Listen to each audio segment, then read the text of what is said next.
and Happy New Year. You are watching the Technology Magazine show, brought to you by Technology Magazine, AI Magazine, Mobile Magazine, Data Center Magazine, and BizClick. My name is Josephine Wallbank, and we're here to bring you all the latest news, analysis, and opinions from the world of technology every 2 weeks. Joining me today is the editor of Technology Magazine, Marcus Law. Hello, Marcus. How are you doing? I'm very well. Thank you, Jess. It's great to have you with us. And we're going to start by taking a moment to remind everyone in the audience that they can also say hello by posting in the comments section just below the show here on LinkedIn. And alongside that, I wanted to remind everyone that you can go and vote in our LinkedIn poll for this week as well. Marcus, do you fancy sharing with us what that is? Absolutely. Yep. Still time to vote. So the metaverse was a major theme at last week's CES 2023, with many companies unveiling their latest offerings in virtual and AR. So one of a number of product announcements was by startup OVR Technology, which presented a headset that allows users to smell in the metaverse, which could have applications beyond gaming, for example, in health and wellness. There were also announcements from Panasonic company Shiftal that showed a new microphone that you attach over the mouth to ensure more privacy in a virtual space, along with partnership between Microsoft and the car maker Stellantis, teaming up to create a showroom in the metaverse and reimagining the car buying experience. So we asked, what metaverse announcements at CES 2023 are you most excited by? Smell in the metaverse, the voice privacy microphone, the next gen of car showrooms, and Canon's VR platform, which I didn't mention. It's a really interesting mix, and it's one that I didn't even realize Smell in the Metaverse was something that was becoming viable at all before the poll. So yeah, it's going to be really interesting to see what everyone predicts. And yeah, we'll find out the results later on in the show. But first, let's kick things off with a rundown of the latest magazines that hit the shelves. So I wanted to start off with Mobile Magazine, which we released at the start of this month. And as you can see from this issue, we had T-Mobile as our front cover. It's a fantastic interview with Ed Widge about how T-Mobile is bridging gaps and creating a more inclusive tech industry. And again, like for this issue, I had the opportunity to speak to some of the industry's most influential pioneers, including Lisa Schwartz and Helen and Nimmo. And it was really, fantastic to hear from so many women who are pioneering the sector. And it's one of those issues that I'm genuinely particularly proud of, because it's a real showcase of the growing influence of women in tech. And it's one where before I actually got the proof back to read, I didn't initially set out to create a women-led issue.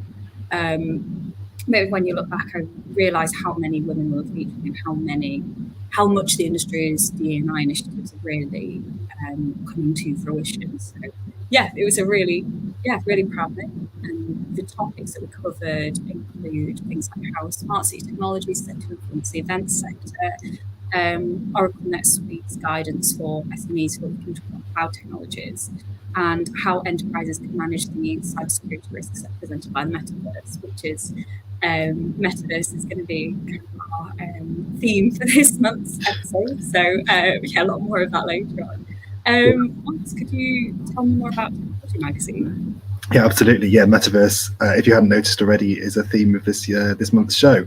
So in Technology Magazine, our January edition cover story looks into the British Army's digital transformation initiative, which is called Project Thea. So back in 2020, the MOD, Ministry of Defence, announced the Army's intention to double down on embracing new technologies. So this month, we catch up with the Army's Chief Data Officer, Brigadier Stefan Crossfield, on how the project's going, the challenges that they've encountered so far, and what the future looks like. Meanwhile, our trailblazer for January is Adam Markovits, who's the CEO of Drata, whose fascinating career has seen him go from an engineer on NASA's Space Shuttle program to a startup CEO. And alongside sharing his thoughts on that, he tells us about the importance of trust and how that's the heart of everything that Drata does. And also, quickly, in Cyber Magazine this month, we asked the question of how cyber secure is the metaverse, which we'll talk about later. The metaverse is widely predicted to transform connectivity, which we'll come on to shortly. But what is clear is that conversations around the security of people's data need to take place now. And we'll also look into the top trends which are set to define cybersecurity in 2023. And we also speak with Clarity's Chief Product Officer, Grant Geyer.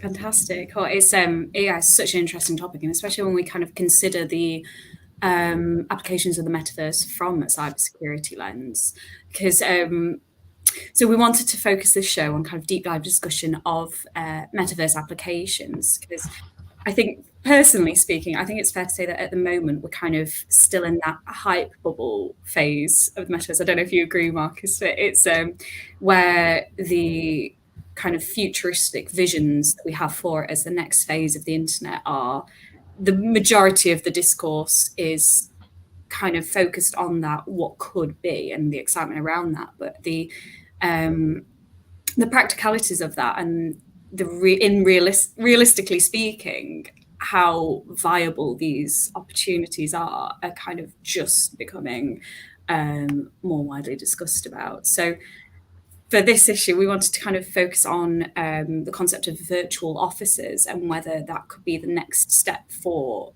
remote working. And it's a concept that Meta in particular has been a big advocate for. So I want to start by looking at a recent Metaverse promo video as an example. So I think we've got Ernie on standby with the link, if he could play the video. Over the last year and a half, a lot of us who work in offices have gone remote.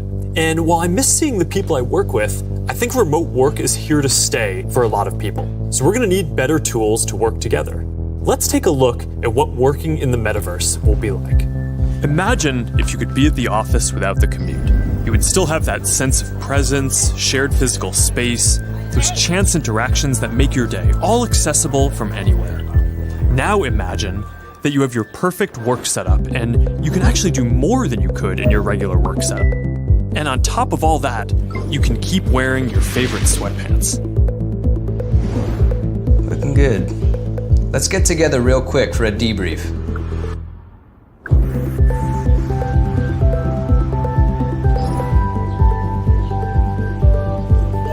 I'm free now. Let's jump in. Hi. Hey. So what do we think?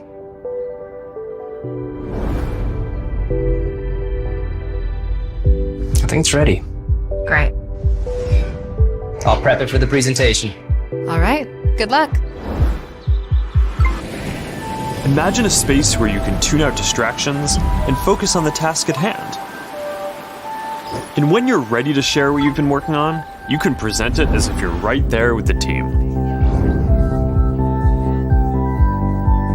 Wait, where's Mark?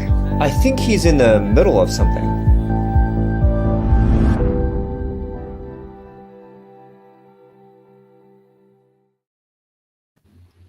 It's an interesting concept, and as I mentioned, that was a promo video from Meta that's trying to illustrate its predictions for future applications of the metaverse. So, Marcus, what were your thoughts on the video? Yeah, I think, as a lot of people are saying, using the metaverse as an alternative office to keep people more engaged, to help issues with people's mental health, is a real possibility. I think it's, of course, a proof of concept at the moment, and it's discussions that are taking place throughout the industry. A lot of large tech companies are pumping enormous amounts of money into metaverse-related initiatives. So there's clearly a lot of financial muscle behind it. Exactly where it'll be, it's difficult to predict, I suppose. It's interesting when you kind of compare it to the adoption of kind of AR, VR, or metaverse-esque kind of video games. They've really taken off as kind of an immersive environment with friends and kind of replicated that social engagement quite naturally. But with the office environment, where it's kind of corporate responsibility to take on ownership of, like you say, the kind of mental health management, managing those kind of that support. And one thing I found that was quite interesting is the need to kind of consider DE&I when implementing metaverse amongst a company, because there was one example recently where a court found that the Americans with Disabilities Act may also apply to virtual worlds, which means it's kind of on the companies to support individuals who may find it difficult to use the metaverse at home. So that it's so many layers to it that are yet to kind of be considered almost in this idealistic perception of what we're seeing. Yeah, you're absolutely right. It's an idea, and it makes a great deal of sense, at least in my eyes. I think it's only to be expected that these issues that affect real life will, if if the hype is to be believed, will also affect life in the metaverse. Of course, another thing to consider is the actual technology of it. Of course, the advances in technology in the last 10 or so years have been dramatic, but there's still work to be done to have a world in which, in that promotional video, where people aren't having to wear headsets on their head. I mean, we could well see in a few years' time that companies are issuing laptops, monitors, and also VR headsets. Who knows? Yeah, it's a really interesting concept. Do you think, I suppose, in your opinion, do you think that kind of the rewards outweigh the costs and the risks of these kind of technologies from a company's perspective? I mean, far be it from me to for my opinion, but I think the benefit, the potential benefits are huge.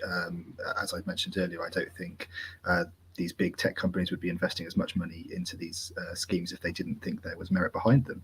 I think as long as issues of, like I said, DE&I, and also cybersecurity, as briefly mentioned in Cyber Magazine this month, we discuss the cyber risks of the metaverse and how important it is to keep people's data safe. So I think as long as there are the proper checks, as there should be, then yeah, I'd like to think so.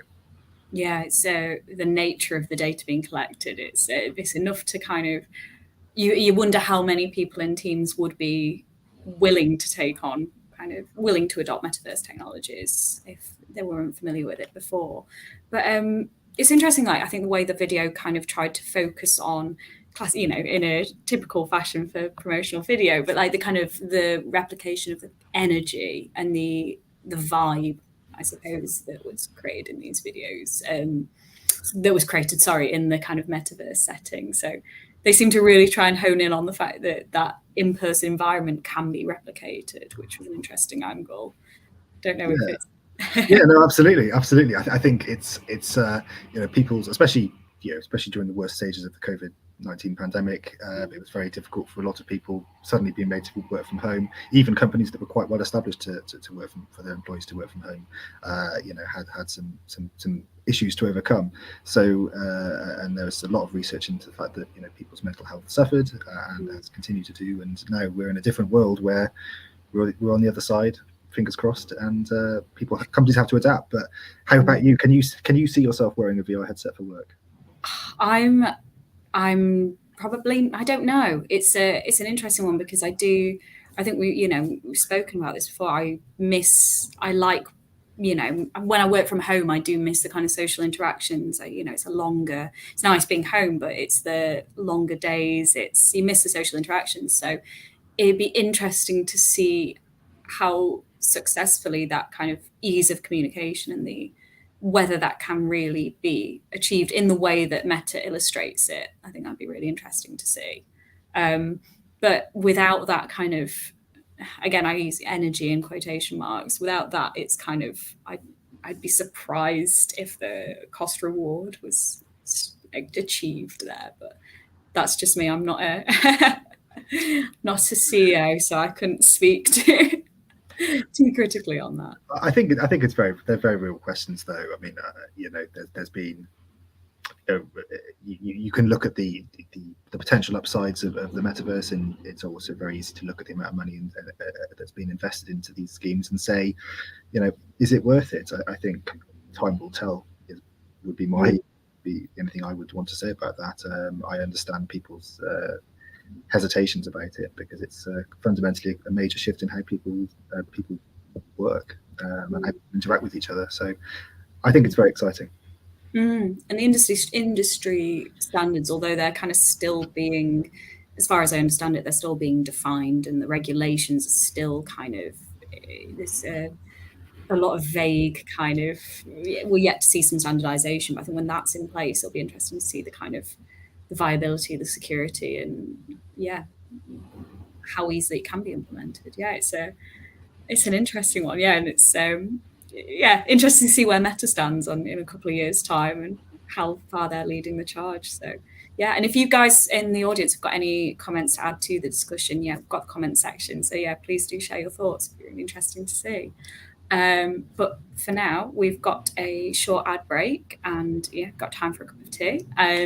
We've got for this week's ad, we're sharing a video from I believe it's Nottinghamshire County Council and their smart forest initiatives that they're deploying using technology to help preserve the ecosystem in the forest. And it's fascinating stuff. I'll let the video explain it better than I can. So we'll be back in a couple of minutes.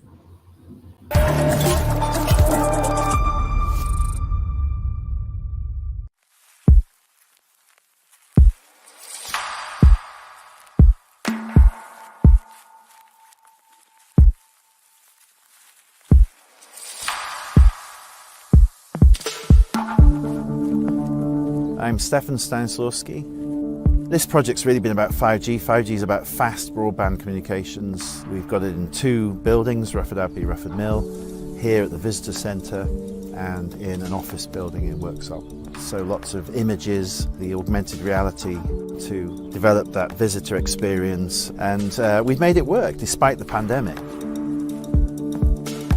5G Connected Forest is a project to deliver 5G connectivity to rural areas, and specifically for our choice was Nottingham Forest, and we bring forward Robin Hood.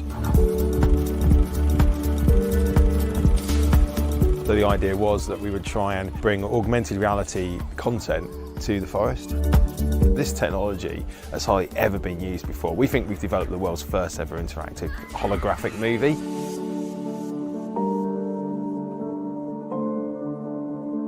We're going to bring Robin Hood to life. We're going to have time travel in it. We're going to bring people from the past to the present, and we're going to do all of this. And we've got all these ideas, and they've basically said, "Okay, we trust you." I think that's why the project has come out so well. The last in existence.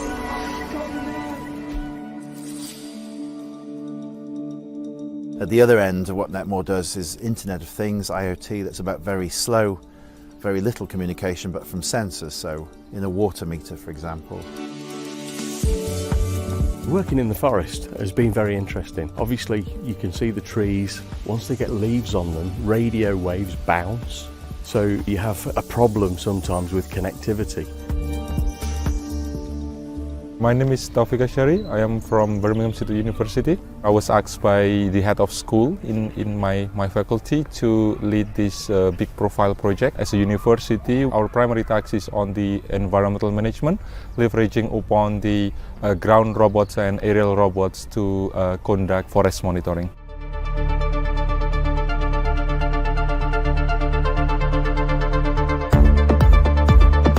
My name is Dr. Mawad Idrisi, and I am a research associate at Birmingham City University.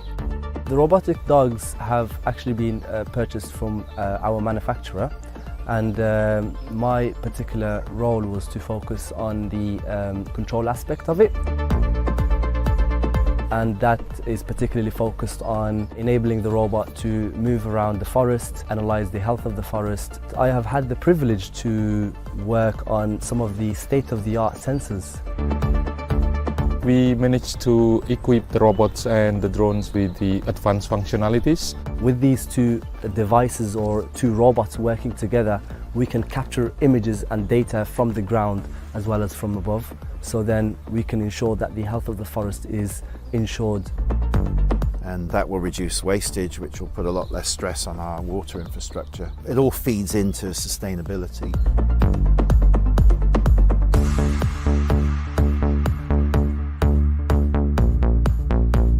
I think one of the biggest things has been the people that we've worked with.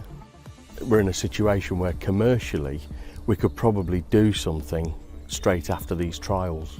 We'd really like to continue working with Nottinghamshire County Council. They've been absolutely brilliant, really supportive. The creative freedom that they've offered us has been amazing. Hopefully we're all going to sort of continue this ecosystem outside of these projects and hopefully have more projects going forward. Then we'll see a lot of different types of use of 5G technology in all sorts of different fields that we perhaps hadn't thought of. And it's not all about profit and a business, it's about giving back to people as well, because they're going to enjoy the process of it.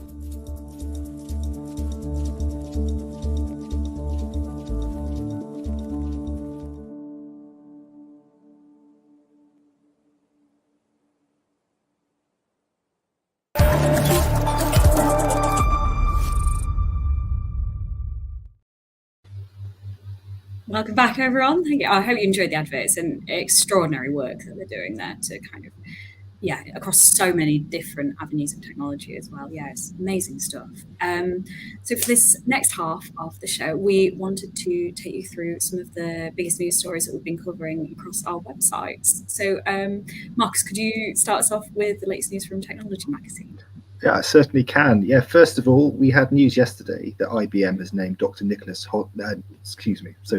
Hodson as Chief Executive of its UK and Ireland business. So prior to her appointment at IBM, Dr. Hodson was most recently Microsoft's VP of Customer and Partner Solutions for Transformation, and she was a member of its global leadership team for commercial business. She joined Microsoft in 2008 to lead its UK public sector business, and she moved 4 years later to become the company's UK Chief Operating Officer. So in her new role, she'll be responsible for business operations, driving revenue growth, client satisfaction, and employee engagement in the UK and Ireland. And in another move, Vertiv has announced that former President and Chief Operating Officer Giordano Albertazzi has assumed the role of CEO. As CEO, Albertazzi will aim to increase Vertiv's customer focus as it addresses the infrastructure and business needs of the data center, communications, networks, and industrial applications. Actually, last August, Albertazzi spoke to Technology Magazine about his 20 years working in the critical infrastructure industry and also about Vertiv's plans for the future. And you can read more about that on our website. Fantastic, thank you. And now coming from Mobile Magazine, I wanted to share a story that we covered in our latest issue, which was launched a few days ago, about how, again, we're sticking with metaverse, about how the cybersecurity risks present in the metaverse are being managed. Of course, as we spoke about, in order to implement the metaverse successfully, there's a whole new wave of cybersecurity risks that need to be managed. And critics are arguing that it needs to be done so in a way that successfully overcomes the hurdles that haven't been addressed with the current state of the web. So in this new realm, the dramatically increased level of data collection will be seen by many as incredibly invasive and presents huge risks to users. Of course, it needs to be managed with extreme care, and companies' GDPR practices will be put under even more scrutiny. One of the interviewees I got to speak to about this topic was Lisa O'Connor, who is the Managing Director and Global Leader of Security Research and Development at Accenture. And I wanted to share a quote from her that we included in the piece. She said, it's a balancing act of making sure that you're doing what GDPR requires and disclose what you're collecting to be transparent. That's a tall order for the metaverse. And upon stepping into it, we have to really make sure that we understand what we're collecting, why we're collecting it, how we're using it, and what's happening with that data. So I thought her advice was really potent, and you can read more about her insights and that of our other interviewees in the magazine. So finally, to conclude the show, we wanted to take a look at the results of the poll. So Marcus, could you talk us through it? Yeah, I certainly can. Yeah, we were going back there to the conversation we had earlier about security in the metaverse. So the poll, the question to remind you was, what metaverse announcements at CES 2023 were you most excited by? So the winner with 52% of the vote was Smell in the metaverse. Second was the next generation of car showrooms. Remember, that's a partnership between Microsoft and Stellantis. The third was, with 17%, was a voice privacy microphone, ensuring more privacy. And fourth came Canon's VR platform. So Smell in the metaverse, I think that is quite interesting. I'm not sure. That was my vote, but yeah. I think all the sensors, of course, are linked, and there's research to say there's been a lot of work going into different things, whether it's even taste, haptic feedback's very important, and smell, and of course they're all linked together. So I think it's all part of creating a more immersive platform. That's really interesting. I hadn't thought about it from an immersive perspective. I think I voted for the voice privacy option because I couldn't think of any immediate applications for smell other than the kind of novelty factor of it. But when you put it that way, yeah, I suppose it is all part of that kind of hyper real kind of the quality of that. Yeah, interesting that it absolutely dominated the votes as well. Yeah, it was a higher one than I think when you're looking at practical setups and having more privacy and being able to speak normally or at a full volume and not disturbing the people around you. I mean, that's a dream, I think, for a lot of people working in offices sometimes. But yeah, I was quite surprised by the numbers of votes for the sense as well. Yeah, no, really interesting. And thank you to everyone that voted. Yeah, really, interesting feedback. So that is all we've got time for this month's episode. We hope you enjoyed it, and make sure you tune again this time next month. And thank you for interacting with us if you're watching live, taking part in the poll. And remember also, this show is available to watch on demand through YouTube. So please do share it with any of your colleagues or anyone you think would be interested in technology. So thanks. Also have to say thank you to Marcus for joining us, and thank you for Daisy, Ernie, and the rest of the video production team working behind the scenes. So this has been a BizClick production, and we'll see you next time.